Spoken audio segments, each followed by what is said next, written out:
नमस्कार दोस्तों, भारत एक सोच देख रहे हैं आप। दोस्तों, मंगेश यादव एनकाउंटर मामले में हर रोज कुछ ना कुछ नई नई अपडेट निकलकर सामने आ रही हैं, यानी कई सारी नई नई बातें सामने आ रही हैं। इसी कड़ी में एक और बड़ा खुलासा हुआ है और यह खुलासा किया है खुद मंगेश यादव के पिता राकेश यादव ने। दरअसल दोस्तों, जब से मंगेश यादव का एनकाउंटर की खबर सामने आई है, तभी से उत्तर प्रदेश की सियासत में भूचाल सा आ गया है। समाजवादी पार्टी सरकार पर पूरी तरह से हमलावर होती दिखाई दे रही है।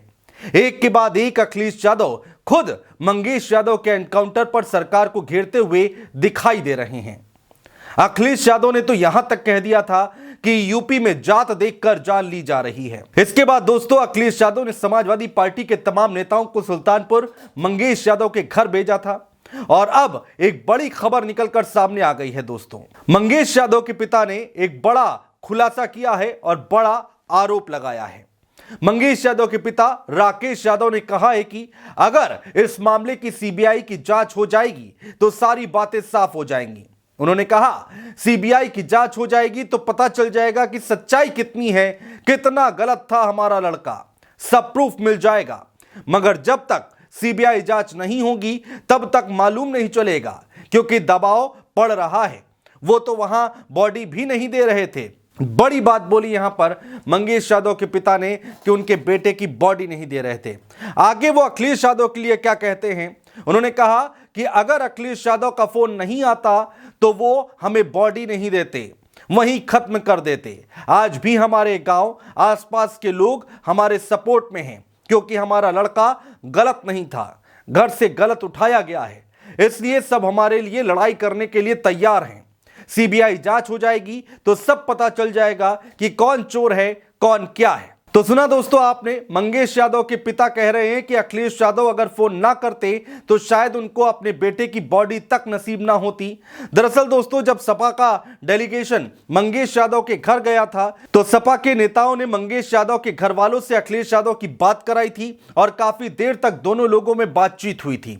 कहा तो यह भी जा रहा है दोस्तों कि मंगेश के घर वालों ने अखिलेश यादव से सारी सच्चाई भी बताई, आखिर हुआ क्या कुछ था ये सब बताया, जिसके बाद अखिलेश यादव ने मंगेश के घर वालों को आश्वासन भी दिया था। क्या हुआ था, घटना क्या हुई, कब उठा लेंगे इसको? पता नहीं सर, बता रहा हूँ भैया। जो है इनको जो है 28 तारीख को ये घटना हुई है और ये 28 तारीख की सुबह में जो है अपने जो है बहन के एडमिशन के लिए फीस जमा करने के लिए उसको विद्यालय लेके गया, जिस समय पे ये घटना हुई है यही जौनपुर में। कहाँ पे? अच्छा, जौनपुर विद्यालय में गया था। जी भैया।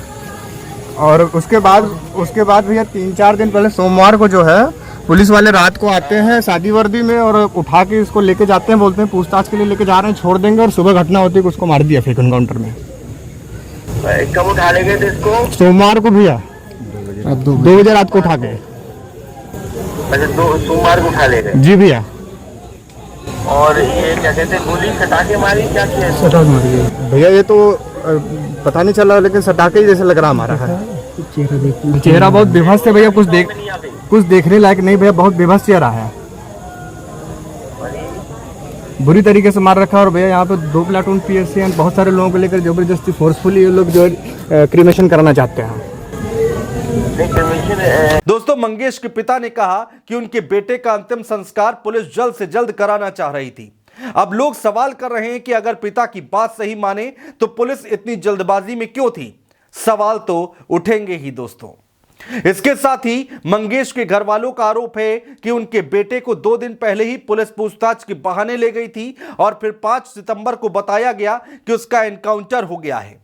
परिवार का कहना है कि जब पुलिस उसे घर से ले गई थी तो फिर एनकाउंटर कैसे हो गया।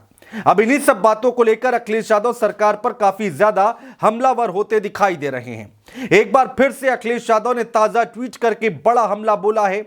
अखिलेश यादव ने अपने सोशल मीडिया अकाउंट एक्स पर लिखा, दोस्तों, कुछ लोग कह रहे हैं कि यदि एनकाउंटर पर कोई शक है तो न्यायालय में जाकर गुहार लगाएं। ऐसे लोगों से बस इतना पूछना है कि क्या न्यायालय से किसी की जान भी वापस मिल सकती है। दरअसल दोस्तों, अखिलेश यादव जो आवाज उठा रहे हैं उस पर कई लोग सवाल उठा रहे हैं कि अगर आपको कोई दिक्कत है तो कोर्ट चले जाइए।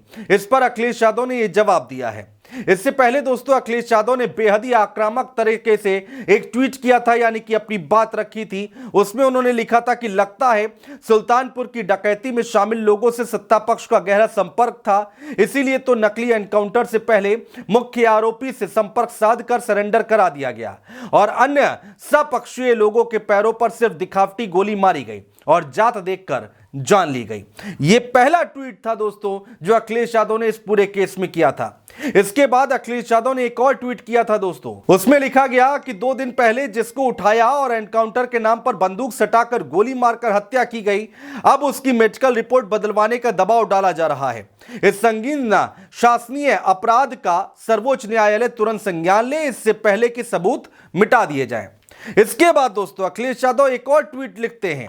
वो लिखते हैं कि सवाल यह है कि लुटेरों से लूट का माल किसने लूट लिया? जब सब पकड़े गए तो फिर सोना किसके खजाने में जाकर जमा हो गया? कहीं ऐसा तो नहीं कि जो लुटेरे बनकर गए वो किसी के प्रतिनिधि थे? ये सवाल गंभीर है दोस्तों। अखिलेश यादव की तरफ से एक के बाद एक इस मुद्दे पर ट्वीट किया जा रहा है। इसी को देखकर अंदाजा लगाया जा सकता है कि समाजवादी पार्टी ने इस मुद्दे को कितना गंभीरता से लिया है।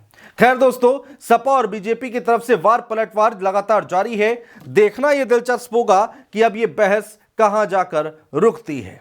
बहुत शुक्रिया दोस्तों।